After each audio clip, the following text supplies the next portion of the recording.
Big boss Malayalam season 6 wild card ആയിട്ട് വന്ന contestant ആണ് അഭിഷേക് ശ്രീകുമാർ. പത്തനംതിട്ടക്കാരനാണ് അഭിഷേക്. വീട്ടുകാരനാണ് അഭിഷേക്. ബിസിനസ് ആണ് പുള്ളി ചെയ്യുന്നത്.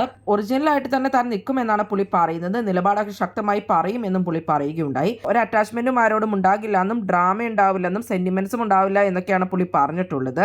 അഡ്വർടൈസ്മെന്റും കാര്യങ്ങളും ഒക്കെ പുള്ളി ചെയ്യുന്നുണ്ട്. മോഡലാണ്, അതുപോലെ തന്നെ ആർട്ടിസ്റ്റുമാണ്. ഷോർട്ട് ഫിലിംസിലും കാര്യങ്ങളും ഒക്കെ പുള്ളി അഭിനയിച്ചിട്ടുണ്ട്. Once upon a time in Kochi എന്ന് പറഞ്ഞ ഒരു മൂവി പുള്ളി ചെയ്തിട്ടുണ്ട്. സോഷ്യൽ മീഡിയയിലൂടെ പുള്ളി തന്റെ അഭിപ്രായങ്ങളൊക്കെ പറയാറുണ്ട്. ഇൻസ്റ്റാഗ്രാമിലൊക്കെ പുള്ളിയുടെ അഭിപ്രായ വ്യത്യാസങ്ങൾ കാരണമൊക്കെയാണ് പുള്ളിയുടെ അക്കൗണ്ട് ബ്ലോക്ക് ആയെന്നൊക്കെ പുള്ളി പറയുകയുണ്ടായി. LGBT കമ്മ്യൂണിറ്റിക്ക് എതിരായിട്ട് പുള്ളി സംസാരിച്ചിട്ടുണ്ടായിരുന്നു. ലാലേട്ടൻ കൊടുത്ത ടാസ്കിൽ ആരാണ് ഇഷ്ടമെന്ന് ചോദിക്കുമ്പോൾ നോറേനെയാണ് പുള്ളി പറയുന്നത്. കൃത്യമായി കാര്യങ്ങൾ പറയുന്നുണ്ട് എന്നുള്ള രീതിയിലാണ് നോറേനെ പറഞ്ഞത്. ടാർഗറ്റ് ചെയ്യുന്നത് ജാൻമോണിനെയാണ്. ജെൻഡർ കാർഡ് തന്നെയാണ് കാരണം. ഋഷിനെയും ഗബ്രീനെയും പുള്ളി ടാർഗറ്റ് ചെയ്യുന്നുണ്ട്. ഗബ്രി മറ്റുള്ളവരൊന്നുമായിട്ട് മിങ്കിൾ ചെയ്യുന്നില്ലെന്നും ഋഷി ആണെങ്കിൽ മറ്റുള്ളവരുടെ സ്വപ്നമാണ് കളയുന്നതെന്നും കൃത്യമായി ഗെയിം കളിക്കുന്നില്ല എന്നൊക്കെയാണ് പുള്ളി പറഞ്ഞത്. എന്താണ് നിങ്ങൾക്ക് ശ്രീകുമാറിനെ പറ്റി തോന്നിയത്? ഒരു പ്രതീക്ഷയുള്ള കണ്ടസ്റ്റന്റ് ആണോ?